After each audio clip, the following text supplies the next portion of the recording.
And I'm back. Right, I've used Dungeon Alchemist from Steam to actually create a map for the crypt here. Also, I remembered after I jumped off before that I didn't look to see whether there was a clue or a loot from that earlier deadly encounter. I rolled both sets. I rolled 59 for the 30% chance of a clue, of loot, and 82 for the 75% chance of a clue. So neither that was there. But now Kithtrix and Perrin have proceeded down into the crypt. They can hear the talking from beyond this door here, and I've also had, because it's once again Kithtrix can't see in the dark and there's no guarantee of light down here, Perrin has cast Produce Flame and is holding the flame right now as a torch. So let's have Kithtrix move forward and open the door. Alright, so here we have a cultist and a drow. And these were obviously the two that we're talking about buying the slave. I'm going to say there's also an NPC we haven't put on the board here, but there's someone there that they negotiated over the sale over. And I think that when they see a halfling and an elf appear, they decide that the time has come for violence. So let's add everyone into an encounter. And we'll roll initiative. Alright, so let's begin this combat. Alright. So first off, the cultist is definitely going to let's just take them out and move them towards Kithtrix.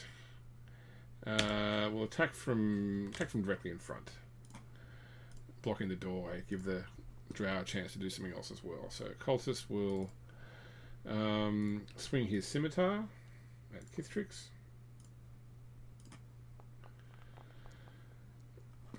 And that will miss. Okay. Perrin now. Okay, so he can see the drow. I think that, assuming that Kithtrix has got the cultist, he's going to take a shot at that drow in the back there. So let's go with short bow.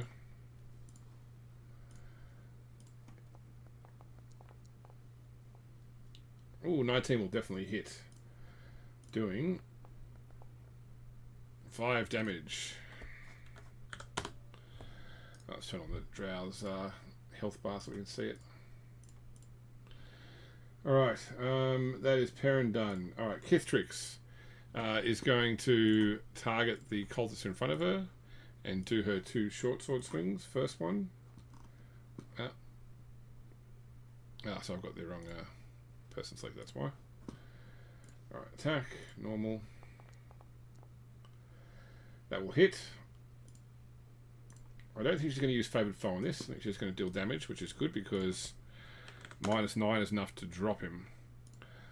Alright, so on that basis, she's still got to move. So she's going to move then 1, 2, 3, 4 and take a stab at the drow as well now with her bonus action.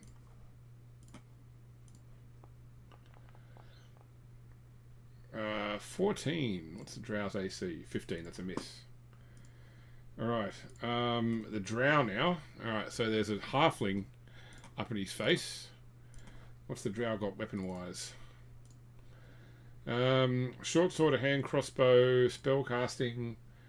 I think he's going to go with the short sword for now.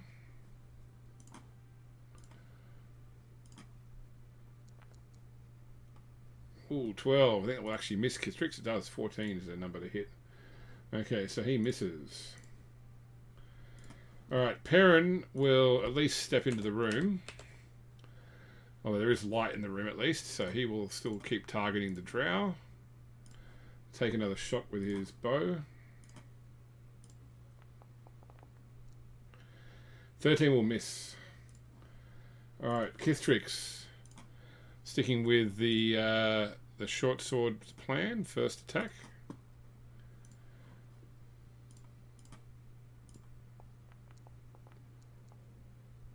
What's a miss? And this bonus action. Oh, also a miss. Oh, we're sucking here. Okay, the drow. Let's see if you can do any better. Targeting Kithtrix with the short sword.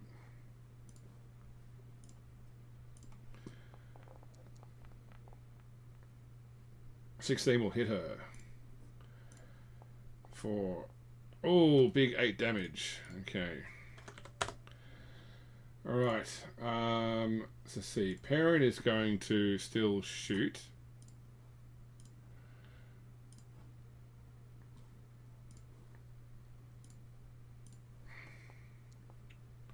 And miss. Then he is going to Healing Word Kithtrix as a bonus action. Okay, at least got 7 hit points back. That's most of hit points restored. Alright. Kithtrix now. Still on the drow.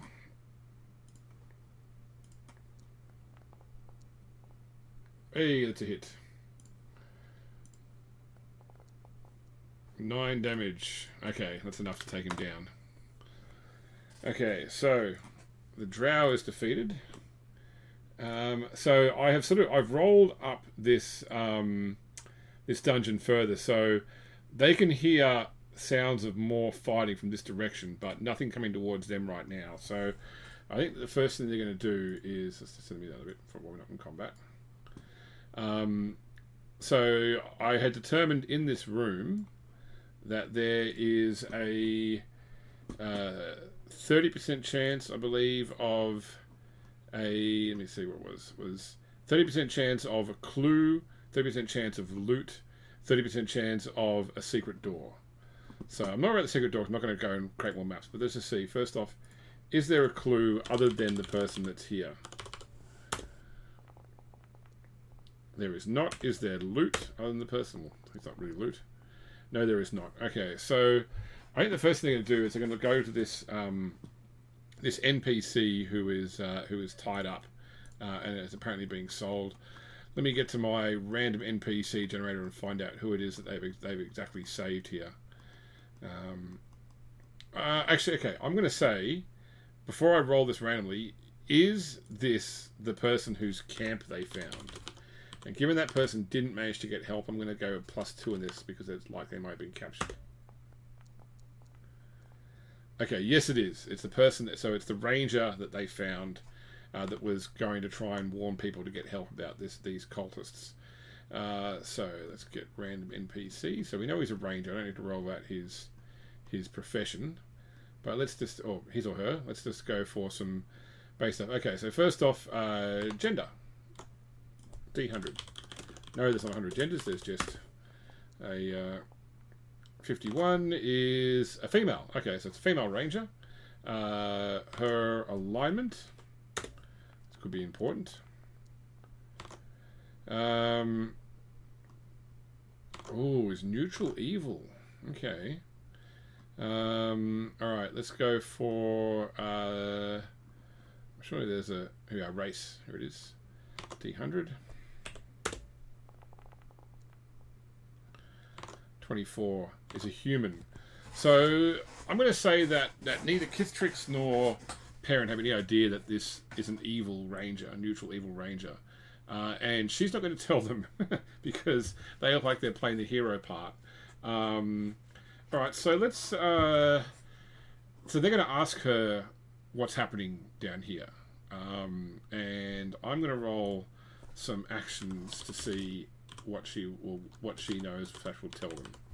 I'm going to do 3 of them. So 310, 247, 279. Okay, all big numbers.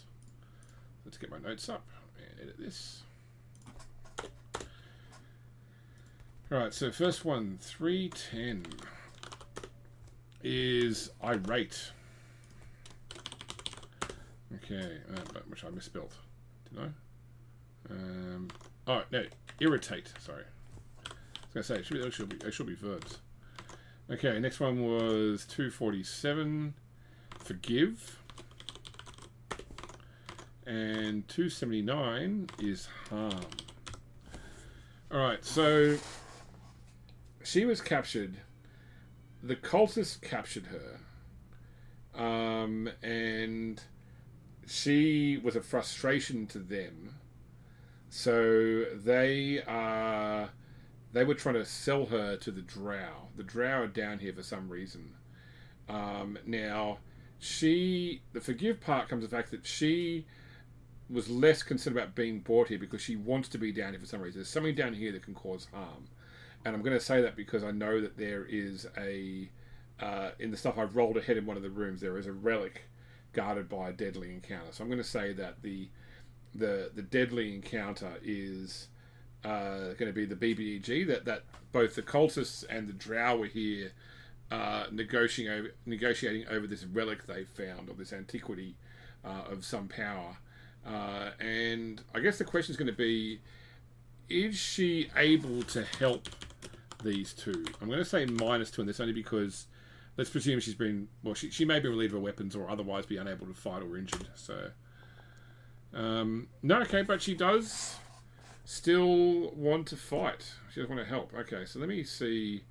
well, tell me what level she is. We're rolling for random NPCs. Let me see. Random NPC generator. Sorry, I had the table open earlier, but I changed it to go to...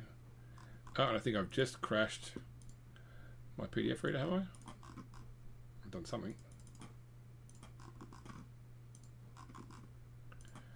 I'm going to reopen that book. 1 second. This always happens on stream, right?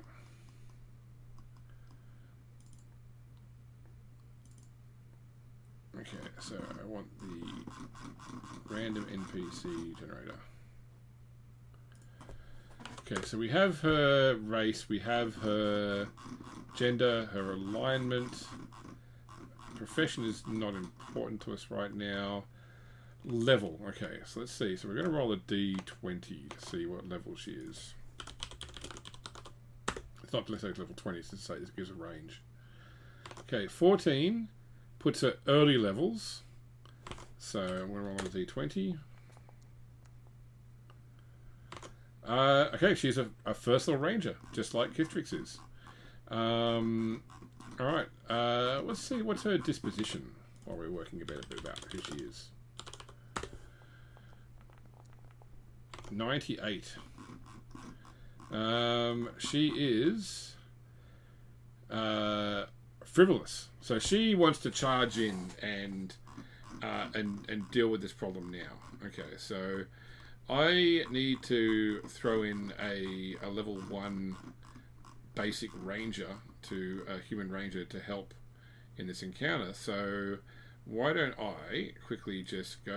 You're not going to set this, unfortunately. I haven't set this up in OBS, but I'm going to quickly go to D&D Beyond. And I'm going to create a quick character that we can bring in as an NPC to join us in this encounter. So it's going to be... I'm going to go quick build, just standard options. Race is going to be human. We know that much. Regular human. Class is going to be ranger. Character name. I need a fancy. Let's go fancy name generators.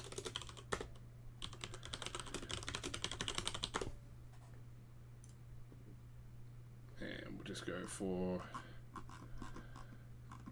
Let's go basic human. Okay, female names. We will call her Chari. C-H-A-R-I. Where is... Got so many windows open. Okay, Chari.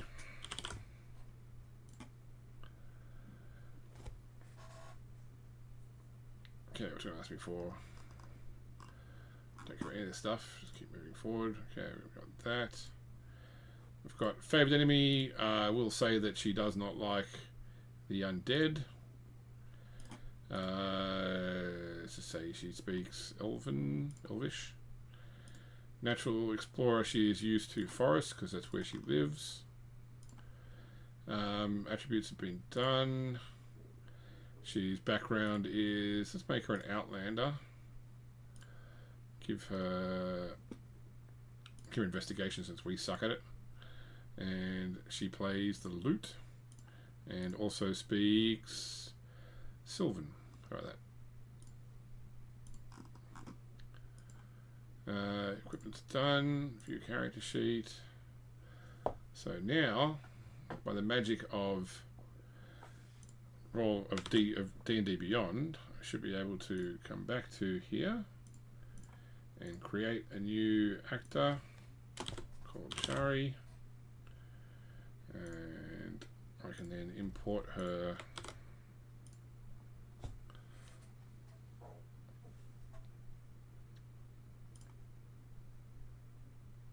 okay, she's started out. Let's drop her in. She joins our group of adventurers despite being here for nefarious reasons. That makes it important. We should make sure that she is neutral evil. Let me know that.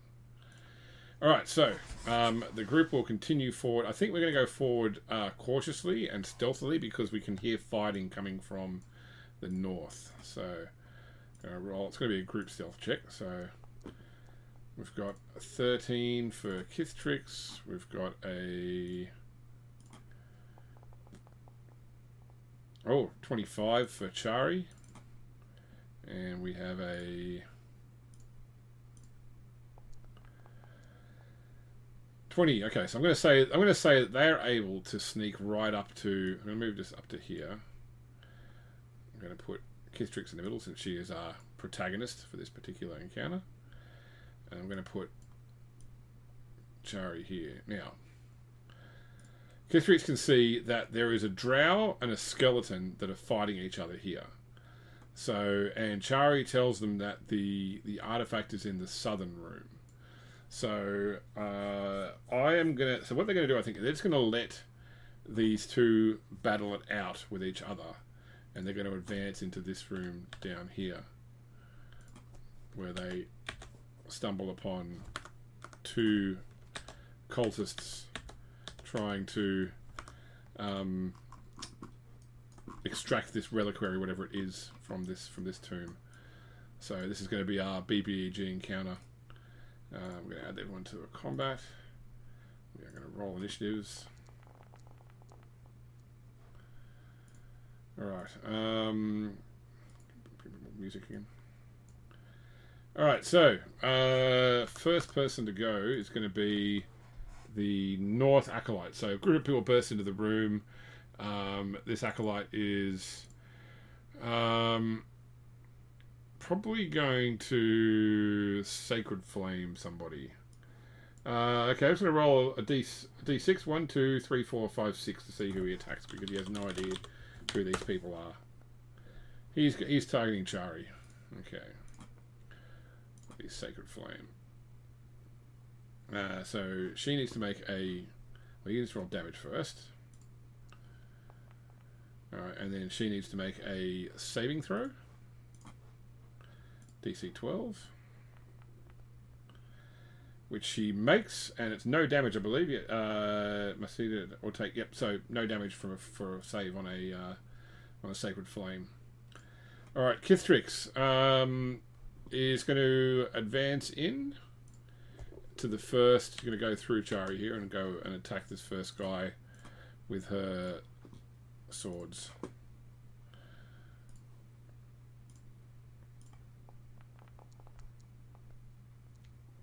Oh, decent hit. For 6 damage. And you know what? I think she is going to use her favoured foe on this guy. Not knowing how deadly these guys are. Dealing another 2 damage. Alright. Perrin now. Perrin is going to stay back and target the other Acolyte from here with his bow. Oh, not selected. No, he's selected.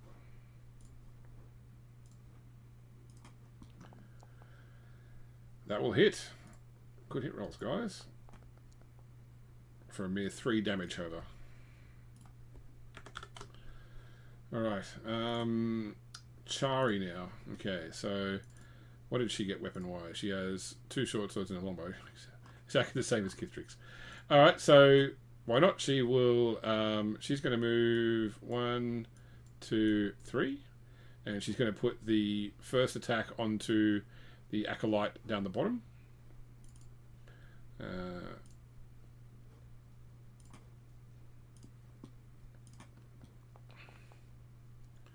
Which will hit for 9 damage. Okay, wow, he is toast. And then she will use her bonus action to put her second attack onto this Acolyte.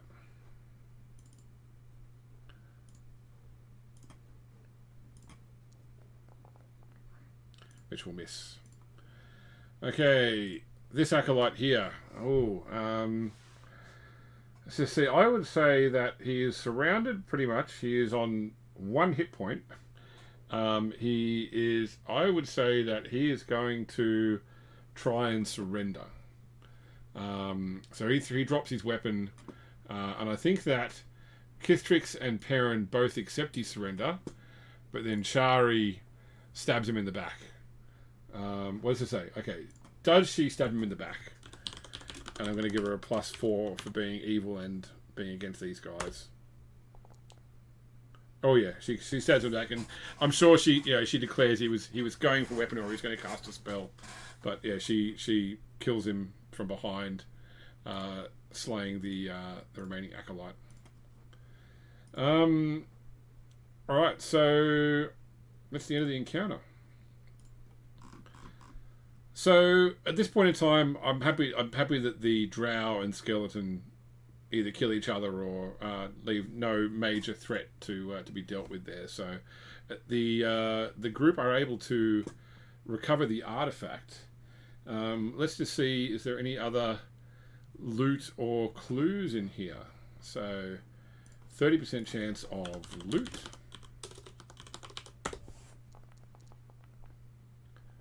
No. 30% chance of clues other than the artifact itself. No. Okay. Alright, so I would say that at this point in time they recover the artifact. Let's see if we can get any clues about what it actually is, or any information about what it is, just for the sake of story.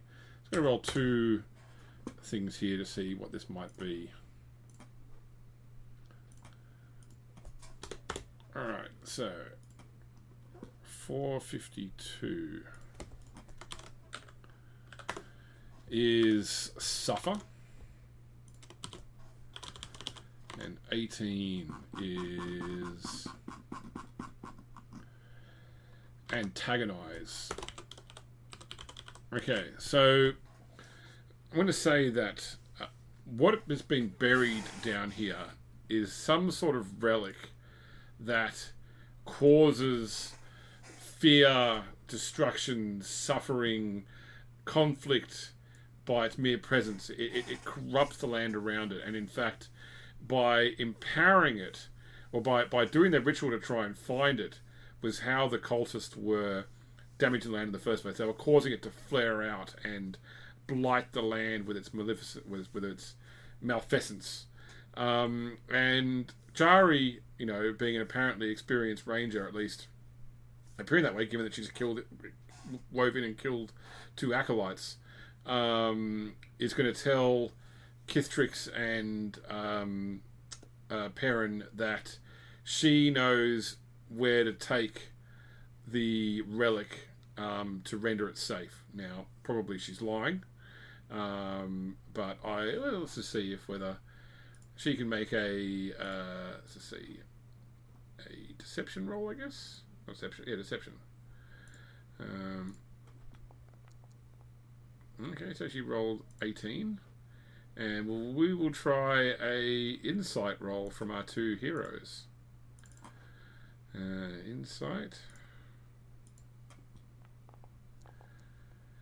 Okay, not enough. And for Perrin, insight, not enough. Okay, so I would say that Kithtrix and Perrin are convinced that all they really wanted was the relic removed and the land protected. So they are happy for Chari to take the relic to where they think is a safer place, and she will escape from this tomb with both her life and with this relic. To what ends? I don't know. You know, maybe Arthur will see this, and there will be some future encounter with the relic, with Chari, even with Perrin potentially turning up in Kithtrix's story.